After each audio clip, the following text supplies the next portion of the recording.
오늘 아침 뉴스의 맥을 짚어드리는 시간 뉴스연구소, 오늘도 두 분의 연구위원 함께합니다. CBS 김광일 기자, 그리고 경향신문 박순봉 기자, 어서 오십시오. 안녕하세요. 예, 첫 뉴스 어디로 갈까요? 양문석, 박용진 파열음. 예, 민주당의 공천 상황 얘기죠? 네, 주말 사이에 민주당 이슈 중에 가장 컸던 거 두 가지입니다.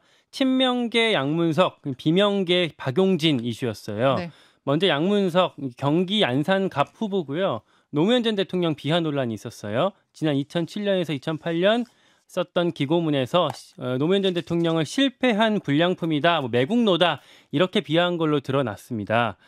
당 주류에서 십자포화가 나왔어요. 예. 친노무현, 계승한 친문재인, 친문에서 특히 윤건영, 임종석 등등 양문석 잘라내라 이런 취지로 메시지를 다 냈어요. 예. 그래서 이걸로 친문, 친명 간 충돌이다라고 해서 보수 신문에서 제목을 달았던데 이런 반박이 있었고요. 원로 대표적으로 두 전직 총리 김부겸, 정세균 두 총리가 나섰습니다. 네. 김부겸 이제 공동 선대위원장이잖아요. 그렇죠. 국회 왔다가 당사자인 양문석 마주쳤어요. 지금 수습할 수 있는 건 당신밖에 없다라고 면전에서 얘기를 했습니다. 양문석 후보 면전에서 당신이 네. 수습해라 이렇게 네. 주문을 했다는 거죠. 정세균 전 총리는 노무현 재단 이사장이거든요. 네, 메시지를 냈어요. 노무현 부정은 당의 정체성을 부정하는 거다라고 했습니다. 자, 이렇게 이제 우려와 반대의 목소리가 드높은 가운데 기류는 강행 기류예요. 당내 여러 명 취재해봤는데 그렇게 얘기를 하고요.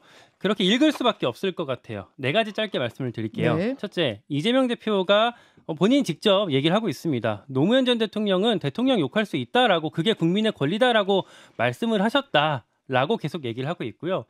이해찬 전 대표도 끝발이 예전 같지 않다라는 얘기가 많지만 어쨌든 지원 사격을 하고 있습니다. 매일경제 기자가 국회에서 지나가다 물어봤을 때 네. 선거 때는 흔들리면 안 된다, 그대로 가야 된다라고 말을 했다고 지금 해요. 이제 선대위원장의 말이니까 더 무게가 실리는 거죠. 그렇죠. 예. 그리고 당의 어떤 민주당 안에서 이해찬 대표의 위치가 또 있는 거고요. 예. 또한 양문석 후보 본인도 오늘 봉하마을 가서 사과를 한다고 합니다. 만약에 사퇴를 할 거였으면 이렇게 사과까지 안 할 텐데 계속 간다라는 걸로 보이죠. 노무현 재단 입장은 어때요? 후보가 사과 의사를 밝히고 있으니까 우리는 상황을 지켜볼 거다라는 정도로 톤다운을 했어요. 그리고 또 취재를 해보니까 이런 얘기를 하더라고요. 양문석을 자르게 되면 친명 후보들, 예컨대 김우영 등등등 다 줄줄이 엮일 수가 있다.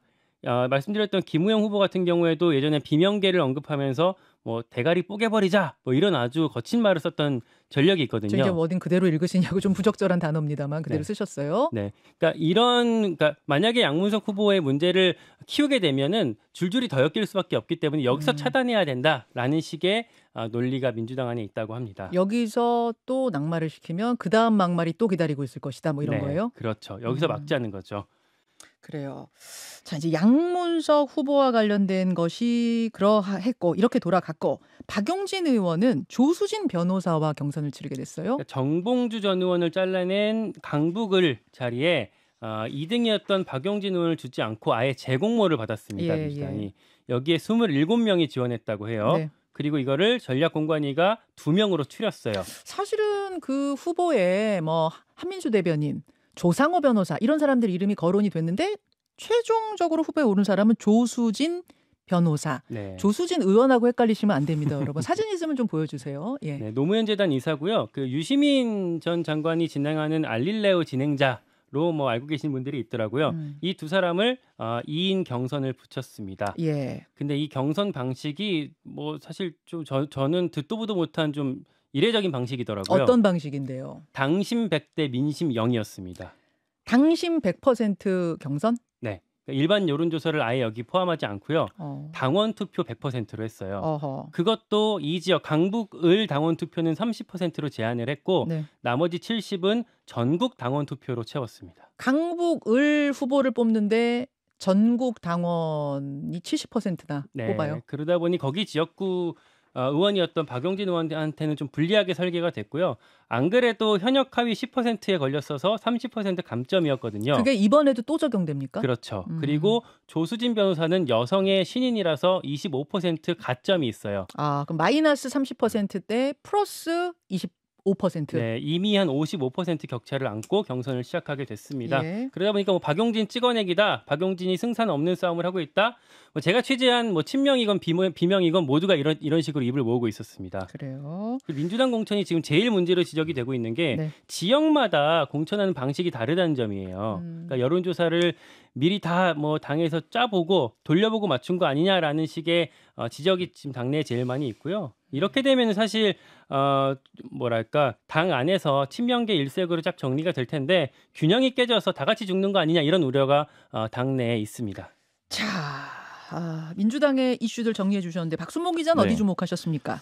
일단 정봉주 후보하고 양문석 후보가 좀 다른 점 이걸 좀 짚어봐야 되는데 일단 주류 쪽 분위기부터 좀 말씀을 드릴게요. 예. 어제 고위 관계자랑 얘기를 해보니까 이렇게 물어봤습니다. 양 후보권 어떻게 가야 될 것 같으세요? 이렇게 물어보니까 이거는 그냥 내부 평가 문제 아닐까요? 이렇게 얘기를 하는 거예요. 그러니까 정봉주 후보, 낭만 정봉주 후보의 막말과는 좀 다르다는 게 주류의 생각. 그렇죠. 내부의 문제다. 내부 정치인을 비판한 거 아니냐 이런 생각을 다시 한번 좀 밝힌 거고. 그러니까 피해자가 국민 중 뭐 하나가 아니라 맞아요. 정치인이다. 맞습니다. 그리고 또 이제 이 대표 측 관계자한테도 물어봤어요. 네네. 그랬더니 건별로 봐야 된다 이렇게 얘기를 해요. 그러니까 이게 지금 이제 이재명 대표 본인 표현을 한번 보면은 딱 이해가 되는데요.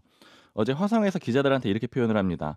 노무현 대통령이 대통령도 욕할 수 있는 거는 권리라고 하셨다 이렇게 얘기를 했고 국민을 폄하하거나 사회적 약자를 비하하는 거는 진정한 책임을 져야 될 막말이다 이렇게 얘기를 했거든요. 그러니까 이 얘기가 고위 관계자들하고 얘기를 해보니까 그 좀 내부적으로 다 공유가 돼 있다 이런 생각이 들었는데 이 얘기는 무슨 얘기냐면은 정봉주 후보는 국민들을 이렇게 비판하는 표현, 그러니까 국민들을 좀 피해자들을 겨냥한 그런 표현을 썼지만 양문석 후보는 그런 거 아니다. 이제 이런 식으로 좀 얘기를 하고 있다라는 거고요.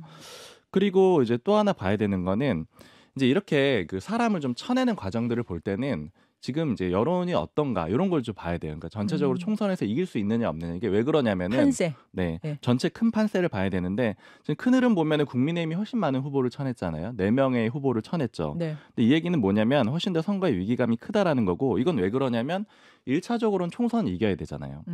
이기고 난다, 이긴다라는 전제가 있는 상황에서 그런 상황에서 내 사람도 더 많이 넣는 게 좋겠죠. 근데 이기기도 어렵다라고 생각하면은 내 사람을 쳐내고라도 이기고 싶은 거예요. 그러니까 그러다 보니까 이제 사람을 더 많이 쳐내느냐 마느냐 이 문제가 갈리는 건데 어제 이 대표 측 인사랑 좀 얘기를 해보니까 지금 상황 굉장히 좀 좋게 보고 있어요. 이제 뭐라고 하냐면은 이제 3월이 오면 전략 요걸 제가 뭐 몇 번 말씀드린 적이 있었는데 3월 되면은 공천 시즌 끝나고 상황 굉장히 괜찮아질 거다. 정권 심판론 부각되면서 민주당이 우위에 설 거다 이렇게 예측을 했는데 그게 실제로 좀 맞아 들어갔다라고 보고 있고요. 어제 표현을 이렇게 하더라고요. 앞으로 국민의힘 지지층도 더 결집할 거고 정권이 이런저런 카드를 많이 쓰겠지만 그러나 정권 심판의 흐름은 변함이 없을 거다.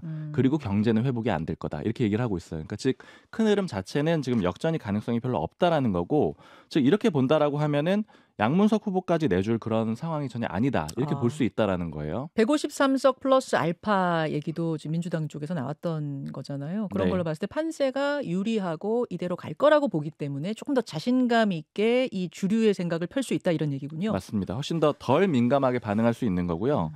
그런데 이제 반대쪽 비명계 쪽 입장은 또 완전히 반대죠. 그러니까 이전에 뭐 그 정봉주 전 의원 건보다 제가 이제 발언 횟수나 이런 것들을 그 강도 같은 것들을 봤을 때 훨씬 강하거든요. 양문석 후보에 대해서는 더 강하게 나오고 있는데 그게 왜 그러냐면 이거는 어떻게 노무현 전 대통령을 건드릴 수가 있느냐 이런 반응이 나오는 거죠. 그러니까 주류 쪽에서는 국민들 건드리는 거 아니니까 괜찮아라고 하지만 지금 비주류 내지는 뭐 그 친노 친문 쪽에서는 어떻게 노무현 전 대통령 건드려 이런 반응이 나오는 거고 그리고 특히 이제 그 정봉주 전 의원의 대상 그러니까 상대 경쟁자는 박용진 의원이었잖아요. 그러니까 개파가 뭐 아주 뚜렷하라고 하긴 좀 그렇죠. 뭐 소위 뭐 이 정치권에서는 독고다이다 이런 표현도 쓰는데 반대로 이 양문석 후보의 경쟁자는 전해철 의원이었죠. 그러니까 완전히 친문계죠. 그러니까 친문, 친노 이쪽이 뭉칠 수 있는 그런 그림이 돼서 즉 요약을 해보면은 정리를 해보면은 주류 쪽에서는 이거 충분히 넘어갈 수 있는 문제야라고 하지만 비주류 쪽에서는 이건 절대 넘어갈 수 없는 문제야. 이렇게 입장차가 뚜렷하게 갈린다라고 볼 수가 있다는 거예요. 그냥 정치인 중에 한 명이 아닌 민주당은 노무현의 정신을 계승한다라고 돼 있는데 바로 그 노무현 전 대통령에 대한 비하이기 때문에 이건 용서할 수 없다라는 게 이제 비주류 쪽.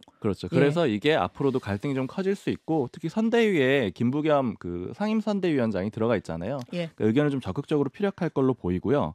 그리고 하나 더 짚어봐야 되는 건 이제 박용진 의원 건 아까 이제 그 김광일 기자도 다 얘기를 좀 해줬지만 지난번에 경선을 치를 때도 허들이 두 가지가 있었어요. 그러니까 일단 3자 경선 자체가 현역한테 불리하고 하위 10% 그렇죠. 이게 불리해서 이제 두 가지 허들이 있었던 건데 이번에 허들이 3개로 늘어난 거죠. 그러니까 하위 10% 그대로 있고요. 여기에다가 25% 여성 신인 가산점이 있고 그다음에 이 권리당원 70%에다가 뭐 강북을 권리당원 30% 이렇게 되는 건데 이제 전국 권리당원 70%를 넣겠다라는 거는 이거는 이제 친명계 쪽에서 많이 쓰는 논리 중에 하나예요. 이게 무슨 얘기냐면 그 양문석 후보가 네. 자기 전당원 투표도 감당할 수 있다 이렇게 얘기를 했잖아요. 아 자신의 막말 가지고 이제 공천 취소할 거냐 말 거냐 이거 전당원 투표에 붙여달라 이런 얘기했죠. 맞아요. 예. 그 얘기는 뭐냐면 전당원 투표하면 할 수 있다라는 얘기거든요. 아하. 이길 수 있다라는 생각이거든요. 그러니까 이번 룰은 더욱더 불리해졌다. 이게 어려워졌다 이렇게 볼 수 있을 것 같아요. 자, 민주당의 이슈 먼저 정리를 해주셨고요. 김관일 기자. 예. 국민의힘은 이종섭, 황상무 이슈로 뜨거웠습니다. 네, 한동훈 비대위원장이 이종섭 호주 대사 그리고 황상무 대통령실 시민사회 수석을 직격했어요. 네. 어제. 구체적으로 뭐라고 말을 했냐면 공수처가 이종섭 대사 소환을 통보해야 하고 이종섭 대사는 즉각 귀국해야 한다고 생각합니다. 황상무 수석은 본인이 스스로 거취를 결정하셔야 한다고 생각합니다. 라고 말을 했어요. 황상무 수석 문제는 아직 잘 모르시는 분들 계실 텐데 요거는 이제 금요일 날 보도가 처음 나왔거든요. 황상무 수석이 뭐 MBC 기자 등등 이제 출입 기자 몇 명이랑 점심 자리를 했는데 거기서 뭐라고 했냐면 MBC는 잘 들어라고 한 다음에 내가 군 정보사 나왔는데 그때 1988년에 어떤 기자가 아파트에서 허벅지에 칼 2방이 찔렸어 라고 말을 했다는 거예요. 어떤 오프닝에서도 말씀하셨지만 좀 협박처럼 좀 들려서 대단히 좀 부적절한 그 발언이다라고 비판을 많이 받았는데 네. 거기에 대해서 이제 한동훈 위원장이 이렇게까지 세게 나간 데에 대해서 네. 결국엔 수도권 위기론이 반영된 거 아니냐라는 해석이 당내에 많습니다. 예. 국민의힘이 어제 지역구 공천이 마무리됐거든요. 어젯밤에 포천 가평의 김용태 후보를 공천 확정 짓는 것을 끝으로 다 마무리됐죠, 이제 지역구. 네, 게다가 막말 논란이 있었던 도태우 그리고 장해찬 후보를 자르고 거기 새로운 사람을 새로 세웠어요. 앉히는 것까지 다 마무리가 됐어요. 네, 그러면 이제 내일부터 선대위 체제가 들어가면서 앞으로 쫙 나가야 될 시점인데 네. 근데 지금 용산발 악재 2개가 터지면서 예. 빨간불이 켜진 겁니다. 실제로 한국갤럽이 지난 12일에서 14일 전국 성인 1,002명 대상 전화 면접 조사한 결과 서울 지역의 국민의힘 지지율이 15%포인트가 떨어졌습니다. 언제랑 비교했을 때요? 그러니까 이게 지난주에 나온 건데 한국갤럽 매주 하니까? 네, 그렇죠. 전주에 비해서 45에서 30으로 확 떨어진 거예요. 와. 반대로 민주당이 8%포인트가 상승해서 오차 범위 내에서 역전이 됐습니다. 예.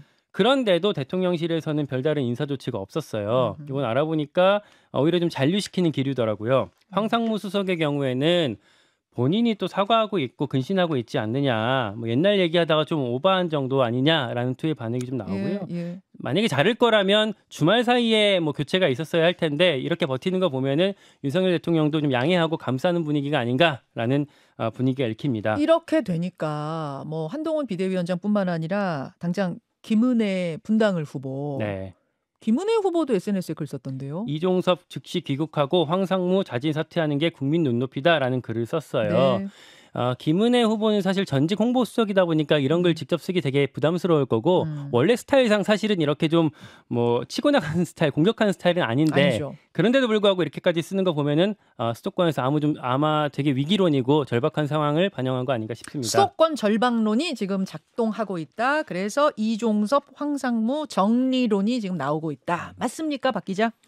그렇죠. 지금 한동훈 위원장 발언이 가장 대표적이잖아요. 생각보다 좀 강한 표현이 나왔는데 일단 국민의힘 관계자들이랑 어제 얘기를 좀 해보니까 이게 일단은 합을 맞춘 걸 수도 있다. 그게 무슨 말이에요? 그러니까 이제 왜냐하면 이제 어제 9시 뉴스에 이종섭 주호주 대사가 나와가지고 자기 이제 뭐 조사를 귀국해서 받을 수 있다 이런 얘기도 하고 뭐 자리에 연연하지 않는다 이런 얘기도 했거든요. KBS와 단독 인터뷰한 거 말씀하시는 거죠? 맞습니다. 이종섭 대사. 예, 그래서 이제 이런 걸 가지고 합을 맞췄을 수도 있겠다. 용산이랑 좀 교류를 해서 왜냐하면 한동훈 위원장이 어제 아침엔 얘기를 안 하고 퇴근길에 얘기를 했거든요. 그러다 보니까 그런 해석도 있는데 그러나 어찌 됐던 간에 합을 맞췄건 그렇지 않든 간에 이 메시지 자체는 용산하고 좀 손을 긋는 좀 쓴소리하는 그런 그림이잖아요. 그래서 이 디커플링 전략이라고 볼 수 있는데 이제 큰 흐름 자체를 보면은 원래 좀 디커플링이 되는 그런 흐름이 있었죠. 공천을 있었죠. 하면서 용산 쪽 많이 못 받으면서 분리가 됐었는데 지금 당에서 다시 나오는 얘기들은 뭐냐면 위기론도 위기론인데 더 걱정이 되는 게 더 이상 당이 할 게 없다라는 거예요. 그러니까 당에서 어제 주요한 관계자랑 얘기를 하는데 이런 표현 딱 쓰더라고요. 공천이 답니다. 선거 전략이 뭐가 있습니까? 각 후보가 선거 전략입니다. 그렇죠. 그러니까 그 공천까지 하면 끝이 났기 때문에 당에서 더 이상 할 수 있는 게 없고 다른 관계자 표현은 그래서 이제 다시 대통령의 시간이라는 거예요. 대통령의 시간으로 돌아갔는데 뭐 예를 들자면 의대 정원이라든가 소위 여당 프리미엄을 활용하기 위해서는 각종 정책을 결국 대통령실에서 내고 이걸 적극적으로 여당이 지지하는 그런 그림으로 만들 수밖에 없는데 이런 상황에서 다시 한번 그 대통령실에 여러 문제들이 터지고 있는 거고 이렇게 되다 보니까 다시 커플링이 되는 거죠. 여당하고 대통령실의 한 몸이구나 이렇게 가니까 그럼 이건 또 다시 안 돼라고 하면서 이제 비판적인 목소리를 내는 거고요. 네. 그래서 이제 제가 좀 어제 뭐 관계자랑 얘기할 때 굉장히 좀 인상적으로 좀 들었던 게 이런 표현을 쓰는 거예요. 좀 장문의 글을 보내줘가지고 뭐 자기가 이제 지금 보는 지지율 하락의 주 원인 뭐 이런 걸 얘기하면서 이렇게 얘기를 하는 거예요. 한동훈 대 이재명 구도라는 속임수가 더 이상 먹히지 않는다라는 겁니다. 이렇게 얘기를 하는 거예요. 그러니까 이 얘기는 결국 아까 뭐 커플링, 디커플링 말씀을 드렸는데 국민의힘에서 가져가고 싶었던 구도는 한동훈 대 이재명인데 다시 윤석열 대통령이 떠오르고 맞아요. 있다. 윤석열 대 이재명 구도로 가는 것이고 그리고 민주당이 계속해서 그걸 강조하고 있는 것도 또 사실이잖아요. 그래서 이제 이 관계자가 하는 얘기가 결국 당에서 하는 거는 이 윤통과 선긋기를 시도하는 것 같은데 이건 별로 도움이 안 될 것 같다. 그렇게 하지 말고 차라리 당정 협조 체제를 구축하고 그 다음에 대통령이 좀 사과하고 읍소하는 형태로 가야 된다. 이런 얘기를 하는 거예요. 그러니까 결국 이 얘기는 이제 다시 정면 돌파를 할 수밖에 없고 본질로 돌아가야 된다는 얘기인데 그러니까 이 얘기를 딱 들으니까 총선 전 상황, 그러니까 공천 딱 전 상황이 딱 떠오르는 게 그때 이제 윤석열 대통령이 KBS 담화하기 직전이었어요. 그때 당내에서 좀 많이 들었던 얘기는 뭐냐면 대통령이 혹시라도 사과를 해주신다면 그러면 지지율 한 5%는 그냥 오를 텐데 이런 얘기들이 많이 있었어요. 디올백 얘기 한창일 때. 맞습니다. 근데 이제 그때 결국 사과를 안 하고 어쨌든 간에 뭐 디커플링 전략이든 요런저런 뭐 한동훈 위원장이 개인기든 이런 걸로 돌파를 하려고 했으나 그게 결과적으로는 잘 안 되는 그런 상황이 온 것 같습니다. 자, 그렇군요. 결국은 양당의 대처의 근간에는 지지율이 깔려 있는 거네요. 판세. 그렇죠. 판세가 이제 어떻게 대처할 거냐의 방향도 좀 정하고 있는 모양새인데 오늘 국민의힘의 김경률 비대위원, 선대위 부위원장과 인터뷰가 준비되어 있고 또 2부에 한칼 토론도 있으니까 이 이야기는 좀 더 이어가기로 하고 김광일 기자 다음으로 넘어갈게요. 의원 꿔주기. 비례위성정당 이번 선거도 마찬가지로 양당이 다 의원 꿔주고 있죠. 부지런히. 네, 그러고 있습니다. 비례위성정당 가동을 위한 프로세스가 착착 진행되고 있어요. 민주당 어제 의총에서 의원 6명 제명 의결했어요. 네. 불출마하거나 공천 떨어진 의원들 대상이었고요.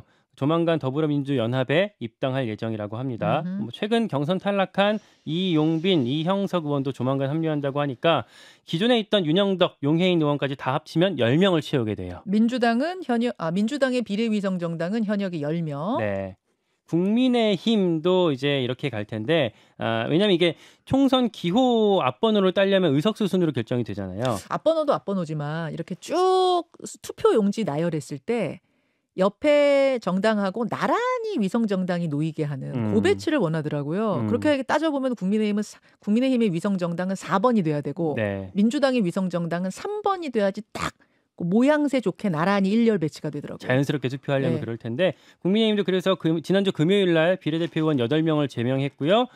그렇게 해서 말씀하신 것처럼 더불어민주연합이 3번 그리고 국민의 미래가 4번이 될 것 같습니다. 근데 민주당 위성정당에서는 또 반미전력 후보 논란이 있었어요? 진보당에서 1위로 추천한 인물이에요. 장진숙 공동대표라고. 20년 전에 주한미군 몰아내야 한다라는 어떤 반미 성향의 글을 썼고 국가보안법 위반으로 2번 유죄 판결을 받았었다라는 논란이 제기됐었어요. 그 뒤에 후보 교체가 이루어졌습니다.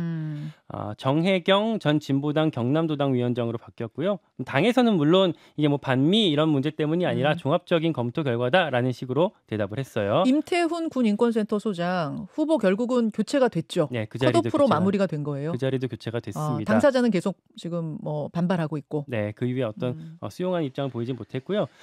새로운 미래 같은 경우에 오영훈, 설훈 민주당 의원이 동반 입당하면서 현역 5명이 됐거든요. 설훈 의원 무소속으로 그냥 출마한다는 얘기도 있었는데 새미래에 입당했군요. 네, 그리고 아침 저희 오영훈이라고 했는데 오영환까지 2명. 그래서 현역 5명이 돼서 현재로선 개혁신당 4명보다 앞번호를 받을 가능성이 높아졌습니다. 예, 민주당의 오영환 의원이 소방관 출신. 그렇죠. 예, 오영환 의원이 불출마 이미 선언했는데 당을 새미래당으로 옮겼다. 네. 예, 입당했다는 소식까지. 박순봉 기자 짧게 논평해 네. 주시죠. 지금 최근에 이제 민주당 모 관계자가 이런 표현 쓰더라고요. 삼정당은 있는데 삼지대는 없다. 그게 무슨 말이죠? 그러니까 삼지대 이제 삼정당들이 많이 나오긴 했는데 이제 삼지대는 다 실패했다라는 그런 표현을 쓰는 거고요. 이제 그 와중에 성공하고 있는 건 조국혁신당인데 지금 양당 거대 양당이 의원 거주기 하고 있는 건 일종의 좋은 간판 달아주는 거잖아요. 네. 의원이란 자금력을 투입해서 좋은 간판 달아주는 건데 이 와중에 좋은 간판이 없어도 조국혁신당은 자력이 가능할 것 같다 이런 얘기들이 나오는 게 일단 첫 번째는 민주당이 좋아해요. 왜냐하면 지금 뭐 정권 심판론 가동할 수 있다 이런 점에서 좀 좋아하고 두 번째로 간판이 굉장히 도드라집니다. 그러니까 조국혁신당은 뒷번호에 있는다고 하더라도 지지자들이 찍기가 굉장히 좋고 투표하기가 좋다라는 거예요. 강성 지지층에게 호소한다는 아주 선명함을 가지고 있다 이 얘기인 거죠? 그것도 그렇고 당명 자체가 좀 유리하다라는 당명 자체가 유리하다. 왜냐하면 나머지 정당들은 지금 이제 뒷번호로 밀리게 되면은 이름 자체가 잘 안 들어오게 되는 간판이 작아서 안 들어오게 되는 그런 상황인데 조국혁신당은 이런 점에서도 좀 유리하다 이런 얘기들 들리고 있어요. 여기까지 두 분 수고하셨습니다. 고맙습니다. 감사합니다.